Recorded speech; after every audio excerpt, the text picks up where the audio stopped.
Do you have absolutely no idea how taxes work? Well, you're not alone. In this video today, I'm gonna help change that. Let's get it.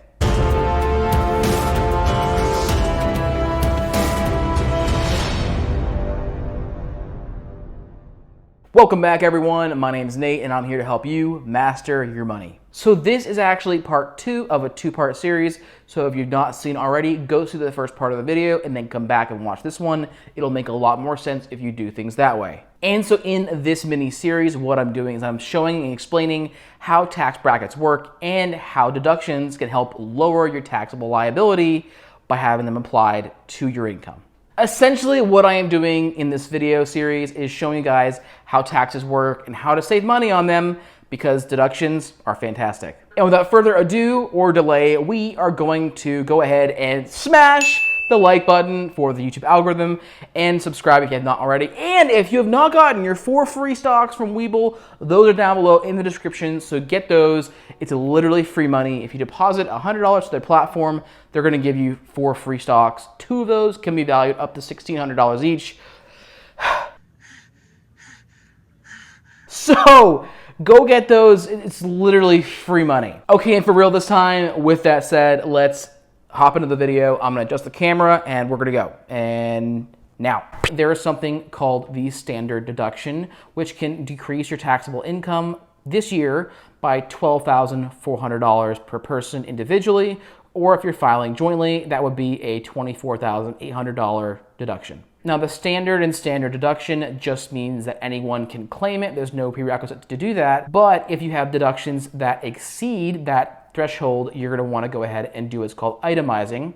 And what that means is you claim your tax deductions individually. So while I do typically recommend going the Roth IRA route for retirement accounts, we're going to assume you went ahead and used your employer's 401k retirement account instead of a Roth IRA, which is fine too, but all that does is it gives you the opportunity to save tax up front with claiming a deduction for however much money you contribute. So the cool thing about these kind of tax deductions is that you actually keep the money. It's just in a retirement account and it's for future you, but you get tax benefits for doing so. So in this example, we're gonna take the maximum deduction that's allowed of $19,500, and we're gonna start deducting it from our income. Now, when we do this, we start from the very top. So it's gonna have the biggest effect up here because we're gonna go ahead on this $14,000 of income and say, well, all of a sudden, you can't be taxed because you're going to a retirement account, you have a deduction for that, so we can't tax you on that.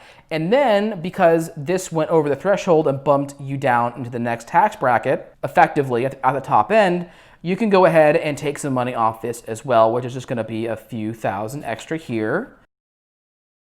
So in total, we now have $19,500 of deductions because you contributed the max amount to your 401k. So now you have a taxable income that is only $80,500 instead of $100,000, but you didn't actually get rid of your $19,500. It's still here, it's just in a retirement account. That's the wonderful thing about using tax deductions to your benefit, because you can actually not lose any money, but save a lot of money on taxes just by using the laws that currently exist in your favor. So another deduction that you can claim to decrease your taxable liability is going to be a HSA deduction. So if your current employers offer a health insurance plan and it meets the criteria for what is called a high deductible health plan, you can actually go and create an HSA account, which effectively is an investment account, but specifically for health-related expenses. And there's a contribution limit of that of $3,500. And so in this case, we're gonna go ahead and take that as a deduction, and because we can deduct it from our income, so we're gonna go ahead and take that additional $3,500 and put that into our stack of money, which is no longer taxable. And once again, this is gonna decrease the amount of money we're gonna owe on taxes. And so if you've gotten to this point, we have decreased our taxable income by $23,000, but we're not done yet because there's so many more things that could decrease your income. So one other great deduction that you can take is called a home office deduction. So if you yourself used your home as an office in the year of 2020, which many of us did because of the illness, and so we can actually take this and use it to decrease our income. And the best thing about this deduction is that it actually enables you to write off some of the expenses that you would have normally, like rent, insurance, utilities, repairs, stuff like that you typically would spend anyways, but because you use part of your home or your apartment for business purposes exclusively, you can actually write off the significant portion of that to help out decrease your tax liability. So for the sake of simplicity, let's assume some simple numbers. Let's say that you have an apartment that is 1,000 square feet and half of that apartment, or 500 square feet, is used exclusively for business purposes. And let's also assume that your rent, insurance, utilities, all of that in combination came to $20,000 for the year. So simply you take the ratio of how much of the space that you use for business purposes is used for business purposes, and then you multiply that by your total expenses and you get a number that you can work with. In this instance, we're gonna have $10,000 that we can write off against our income for using a home office. So right here is an additional $10,000 that we're putting into our non-taxable pile. So if you are keeping score, we are now up to $33,000 of income that is no longer taxable because of deductions. Now there is one thing that I want to mention, the last deduction we just talked about, and that is if you are going to claim items like that for your home office, you absolutely want to make sure you have detailed records and receipts of everything. Just in case the IRS has some questions about that, you can respond and give them a solid answer. So one last deduction we're going to take is going to be the charitable contributions deduction. Essentially, if you give money to a charitable organization that has a proper nonprofit status, you can actually deduct that money that you would contribute from your income. So I myself always contribute 10% of my income to charity. So in this example, we're going to assume the same. And so that means an additional $10,000 is going to be taken and put into the non-taxable section. So in this example, after all our deductions have been applied, we currently have a $43,000 of income that is sitting right here untouched, cannot be taxed. And then we're gonna go ahead and break out the taxes for the rest of the bracket. Starting it back out at number 1 here at the 10% bracket, we're gonna have just 10%. So that's gonna be a total of $987.50 of tax. In the 12% bracket, we're going to have $3,629.88. And over here in the 22% bracket, we're going to be having $3,712.28 of tax. So in combination with this example, with these deductions taken out, our current amount of tax we're going to owe at the end of the year, assuming all these numbers for 2020, is going to be $8,329.66, which is just under $10,000 less than the tax bill we would have had if we just left things as they were. Now, this shows you two things.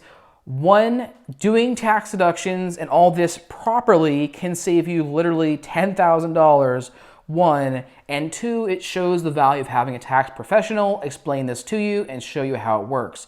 So if you do not currently already have someone that is in your corner, like a CPA, actually specifically a CPA, if you don't have a CPA yet, I recommend you get one. It'll be the best money that you spend.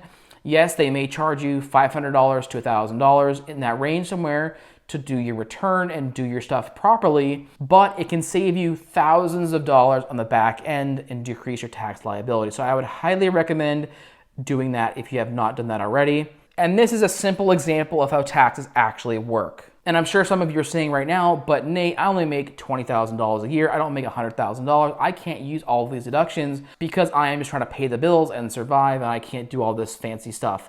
Well, I understand that, and I'm gonna go ahead and give you a simple thing that you can just know and be aware of to help you out in your situation. So we're gonna go ahead and assume $20,000 of income.